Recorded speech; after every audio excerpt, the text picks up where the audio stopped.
दोस्तों, जैसे हमने हमारे पिछले वीडियो में हमने आपको बताया था, इस शेयर बाजार में एक होता है ट्रेडर और दूसरा होता है इन्वेस्टर। इस वीडियो में हम देखेंगे शेयर बाजार में कौन से सेक्टर है। शेयर बाजार में जो भी कंपनियां लिस्टेड है वह इनमें से किसी एक सेक्टर में होती है, जिसको हम शेयर का क्लासिफिकेशन भी कह सकते हैं। इन मुख्य सेक्टर में सब क्लासिफिकेशन भी किए हैं। इन क्लासिफिकेशन की शुरुआत होती है बैंकिंग और फाइनेंस सेक्टर से। ये जो सेक्टर है, इसमें शेयर बाजार में जो बैंकिंग और फाइनेंस से जुड़ी कंपनियां हैं, इनको इस सेक्टर में शामिल किया है। बैंकिंग में भी प्राइवेट सेक्टर और पब्लिक सेक्टर ऐसा सब क्लासिफिकेशन किया है। क्लासिफिकेशन की वजह से हमें कौन सी कंपनी क्या काम कर रही है इसका पता चलता है। दूसरा सेक्टर है सीमेंट और कंस्ट्रक्शन। ये जो सेक्टर है, इसमें सीमेंट बनाने वाली और इससे जुड़ी कंपनी शामिल है। इसके अलावा बांधकाम क्षेत्र में काम करने वाली कंपनियां कंस्ट्रक्शन सेक्टर में है। सीमेंट सेक्टर में सीमेंट मेजर और सीमेंट मिनी ऐसा सब क्लासिफिकेशन है। शेयर बाजार में तीसरा सेक्टर है केमिकल सेक्टर। इसमें केमिकल बनाने वाली और इस क्षेत्र से जुड़ी कंपनियां शामिल है। शेयर बाजार में चौथा सेक्टर है ऑटो सेक्टर। इसमें 2 व्हीलर और 4 व्हीलर ऐसा क्लासिफिकेशन है। इसके अलावा कार, जीप और ट्रैक्टर, इनका अलग सब सेक्टर किया है। इससे हमें यह पता चलता है कि ऑटो सेक्टर से जुड़ी कौन सी कंपनी क्या काम करती है। ऑटो सेक्टर के बाद इससे जुड़ा और एक सेक्टर आता है, जिसको ऑटो एंसिलरीज कहते हैं।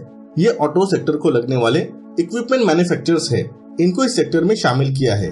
इसके बाद और एक सेक्टर आता है जिसको टेक्नोलॉजी कहते हैं, जिसे IT सेक्टर भी कहा जाता है। टेक्नोलॉजी से जुड़ी कंपनियां इसमें शामिल की है। शेयर बाजार में जो भी औषधि निर्माण कंपनी है, इनका भी एक सेक्टर किया है, जिसे हम फार्मा सेक्टर बोलते हैं। इसमें जो कंपनी है वो सब फार्मा क्षेत्र में काम करती है।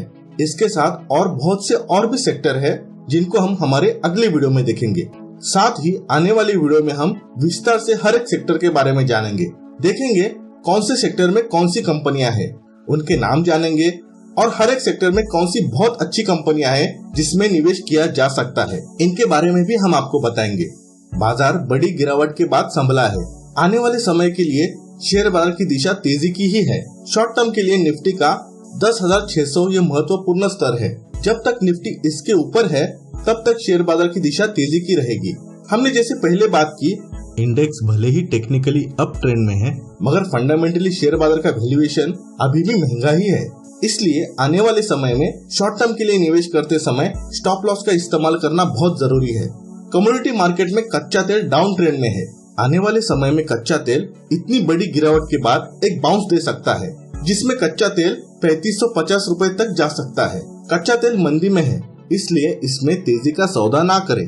सोना और चांदी दोनों का ट्रेंड भी डाउन ही है, इसलिए इन कमोडिटी को टेक्निकल स्टडी करके मंदी का सौदा करके पैसा कमाया जा सकता है। शेयर बाजार में शॉर्ट टर्म के लिए डॉक्टर रेड्डी, PVR, विनती ऑर्गेनिक, बाटा इंडिया, इन शेयर की दिशा तेजी की है।